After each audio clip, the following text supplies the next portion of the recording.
Hey out there, welcome to another very interesting and I hope timely edition of Market Takes. We are with you on a Friday morning. It's about 11:01 Eastern time here in New York City. I'm Dion, Rabouin, reporter at the Wall Street Journal, and we are going live. We're talking all about today's PCE inflation report from the government, the Bureau of Economic Analysis, as well as the University of Michigan's Consumer Sentiment Index. Both of those came out, and both of those I think are very telling about the state of the economy.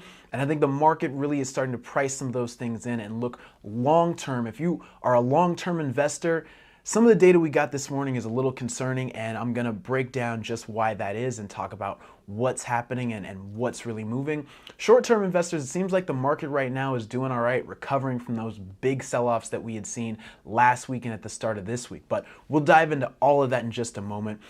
First, I want to start off getting into what we saw from those two big reports. We're going to talk about the Consumer Sentiment Index from the University of Michigan. We're also going to talk about the PCE report and also its potential impact on what we see next from the Federal Reserve, its next rate decision coming in November.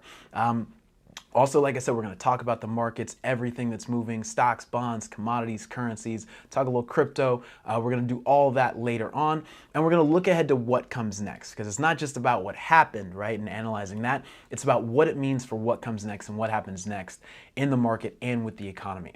So we're going to do all that. We're going to get into all that. But first, I want to take a quick second to just talk about the situation right now. There's this crazy situation going on in the UK, the Bank of England stepping into markets.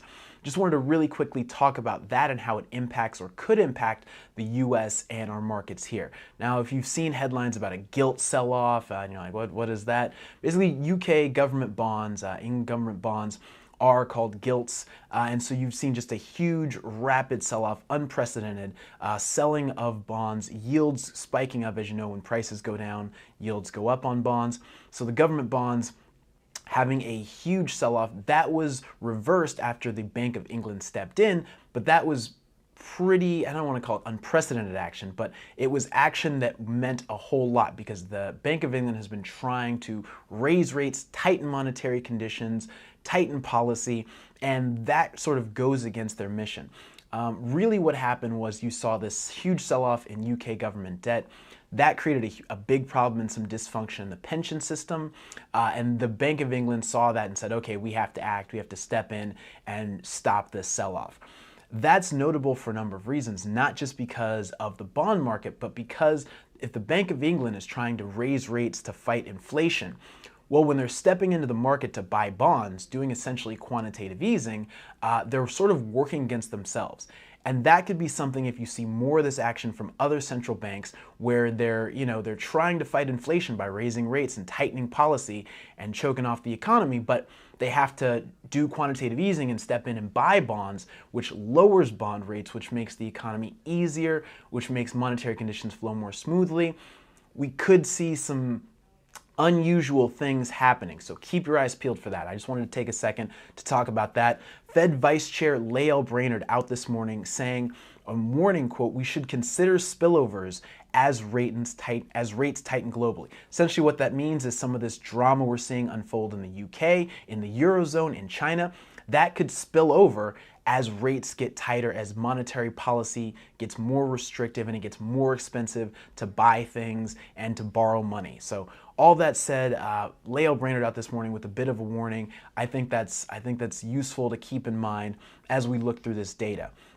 And as we talk about the potential for a US recession and a global recession moving forward. So anyway, all that to say, this is the reason we watch the data, because right now we're at a situation where markets are very bearish. There's a lot of fear out there. And the question is, are we heading into a recession? Are things about to get worse and start really falling off a cliff? Or is this the bottom and now's a great buying opportunity because the market's going to pick back up and things are going to start to get better, and now's the time to really invest and get into the market because things are about to improve. This is why we watch the data. So let's dive into that. So we got two reports today. University of Michigan Consumer Sentiment Index showed that sentiment was actually down. It fell over the course of the month. Sentiment up from where it was in August, but down through the course of September. I'll explain what that means in just a second. That's kind of the biggest takeaway, is that sentiment is better in September than it was in August, but it got worse through the course of September. We'll dig into all that. The PCE report, that's part of the Consumer Income and Outlays report, or the Personal Income and Outlays report that the government puts out, that showed higher inflation across the board, higher than expected, and inflation really not moving in the direction of the Federal Reserve, and most consumers like you and me would like to see that move.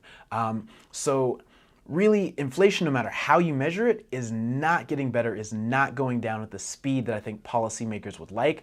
We are going to dive into all that. But first, let's talk about this Consumer Sentiment Index number from the University of Michigan. It was lower than the initial report, or lower than expectations and lower than the initial report. Came in at 58.6. That was below the 59.5 number from the initial report. It's small potatoes, but it does mean that, through the second half or the back half of the month, as more data came in, people felt worse about the economy. And we had hit those all-time lows on consumer sentiment back in June, when gas prices were just spiking and spiraling out of control, and we had come back from that. We'd been moving in this positive direction in terms of consumer sentiment. People were feeling better, and now we might be seeing that trend stop and reverse to where we could be getting worse again. The median expectation for inflation, those have come down at 4.7% for 1 year ahead. That's the lowest in September 2021. That's the good news. Also, 5-year, 10-year inflation dropped down to 2.7% from 2.8%. All that means is we're moving closer to the Fed's target. Inflation expectations anchored around 2% is the idea. So that's the good news. Folks aren't getting more worried about inflation, and that has a lot to do with gas prices coming down. Now the bad news. Here's what the University of Michigan had to say in their report. Quote, inflation expectations are likely to remain relatively unstable in the months ahead, as consumer uncertainty over these expectations remained high and is unlikely to wane in the face of continued global pressures on inflation. The big picture here is, while gas prices have come down, and that's what a lot of people have been talking about, food prices and housing prices have continued to tick up, and that's why we're seeing, these inflation readings come in higher than expected. Again, we're going to dig more into that in just a minute, but when we talk about consumer sentiment, that's very tied to inflation and very tied to what folks are having to pay at the grocery store, their monthly rent, and all those things. We're seeing that continue to go higher. Some interesting numbers to pull out here from the report. The reading was down 19.5% from September 2021. So we're down almost 20% from where consumer sentiment was about a year ago. You saw modest declines in the long-run outlook for business conditions. Again, folks starting to feel less excited, less good about the face of business, and you saw a divergence in the consumer conditions. So the current conditions report, folks talking about how they feel right now, that rose to 59.7. So that went up. But when folks started looking out to the future expectations, that was almost 2 points lower at 58. So that's not a good thing. And the University of Michigan said, I want to read another quote to you. Trends are consistent with a recession to come. Trends are consistent with a recession to come, particularly as conditions overseas generate further downside risk to the economy. So again, you've got the University of Michigan also talking about overseas potential spillovers, right, in different words, where this tumult that we're seeing in the UK, the EU, China, this Russia-Ukraine conflict, all of these things could potentially spill over, have an effect on the US. Keep that in mind and watch out for that, because that could be something the Federal Reserve starts talking more about, and maybe they've got to start raising rates even more. Look, let's talk about PCE, that inflation report, because inflation right now is everything. The big takeaway, higher than expected inflation across the board. Core prices, headline prices, all the pieces of the report show inflation higher than expected, coming in more than economists had predicted, and that's not a good thing. What that means for the Federal Reserve is they can't turn around and say, oh, well, CPI is high, but PCE is coming down. Both are moving in the opposite direction, moving higher than the Federal Reserve wants them to move. And so that means the Fed's got to keep tightening. It's very likely. And it's likely that they're going to have to do more on inflation, or at least that they will feel compelled based on what we've heard from Fed Chair Jay Powell, what we've heard from others on the Federal Reserve and the Federal Open Markets Committee, the folks who make those decisions. The Fed's going to have to keep raising rates. You saw a 6.2% compared to expectations of 6.0% on the headline number, up a little bit on the month, but core rates up 0.6%. That's when you strip out food and energy, right, which are very volatile. So when we just look at things like housing, things like what you're paying at the grocery store, things like what you're paying at the convenience store, all those things are moving up consistently, and you saw a 0.6% increase and a 4.9% year-over-year increase.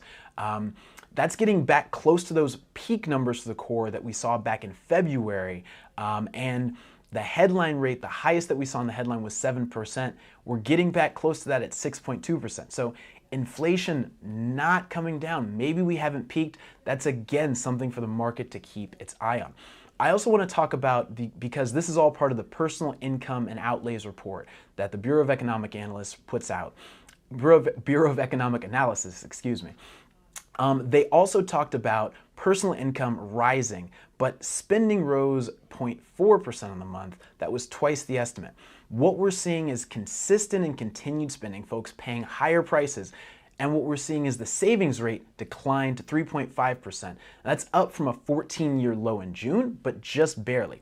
So savings rate is declining. The normal savings rate is about 6 or 7%. That's the long-term historical average. So we're doing about half that right now. Americans are not saving, and they are increasing what they're spending significantly. How are they doing that? They're taking on a lot more credit. Bank of America out this morning with a report on U.S. credit card debt.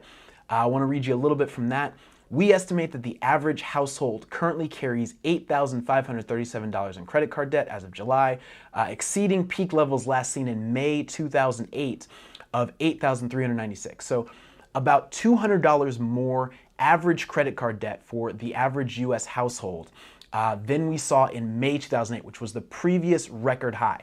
Record high credit card debt right now for American consumers, low savings rate, getting down to a savings rate that we haven't seen in about 15 years since when? 2007. These are things that you've got to keep your eye on in terms of the economy and what we could see. Now, why does the Fed watch PCE versus CPI? CPE just reflects more consumer substitution. If you were buying steak and now you're buying ground beef, that goes into PCE. Also, PCE is more about businesses than consumers. CPI looks at what consumers are doing, what they're spending, whereas PCE looks at what businesses are taking in. That's what the Fed is more concerned about. And so if you're watching and trying to predict what's the Fed going to do, are they going to be more aggressive? Are they going to do more on the economy? You want to look at the PCE, and that's what we got today. Again, higher than expected for the year, higher than expected for the month, higher than expected on the core when you strip out food and energy, all of that. So that suggests that there is a lot more that the Fed can do and a lot more the Fed is likely to do. Let's take a step back, check out WSJ.com and look at the market right now. You've got stocks really rising up into the green, all higher, the Dow, the S&P, the NASDAQ. The NASDAQ actually up over 1%. Again, if you're a short-term investor and you're a trader, this is looking good. Maybe now's the time to buy. Maybe you should have bought this morning at the open when things were a little lower and now they're looking better. But to me, this looks like a bounce back from earlier rather than a fundamentally driven move. When we look out at the bond market, we are seeing a little bit of worry there in the long-term bonds. You're seeing the 30-year and the 10-year both down a little bit on yields, so a little bit of buying in the longer dated bonds. Really across the board, you're seeing yields down just a bit, kind of recovering from an early bond yield fall, where yields went down because a lot of folks were buying those bonds, worried about the data. You're seeing that kind of reverse as folks come into the market, maybe buying that dip. Currencies, you've got the euro and dollar about even. Japanese yen, the dollar up just a little bit. The UK pound, that's the big one to watch right now. The pound is up about 0.45%, so up over 110. That means folks are getting a little bit more bullish on the euro, on the UK economy, which is definitely a good thing. Bitcoin spiking, Ethereum up, really crypto across the board is up big, about 3% up on Bitcoin. So the market really having a good day and is bullish right now about where things are. It seems like these negative reports, the long-termers are getting, kind of outshined by the short-termers here. But definitely if you're a long-term investor, or if you're just someone who's concerned about the outlook for the economy, today's data was not good. So what comes next? Well, we will be right here on Market Takes talking through the non-farm payrolls report, aka the jobs report, next Friday. I hope you will be right here with me. I know you can be anywhere in the world, but I appreciate you being here with me today, and I hope you'll be with me next week as we break down the jobs report. That's the next big piece of data. If the jobs report shows, continued hiring, that's going to put more pressure on inflation, and that's going to put more pressure on the Fed to maybe think, hey, we've got to do more because we're not seeing the slowdown. The Fed has really, and Fed Chair Jay Powell have really pointed to that jobs market and said, we've got to slow this thing down. I don't know, and there's a lot of economists out there who are saying, I don't know that that's the key. I don't know that that's the way to go, that jobs are really the problem, because we have seen that job and wage inflation has not kept up with the overall pace of inflation. But the Fed has said, we want to see that come down. So we will need to see if the jobs report shows that inflation's coming down, and maybe the Fed can be a little less aggressive.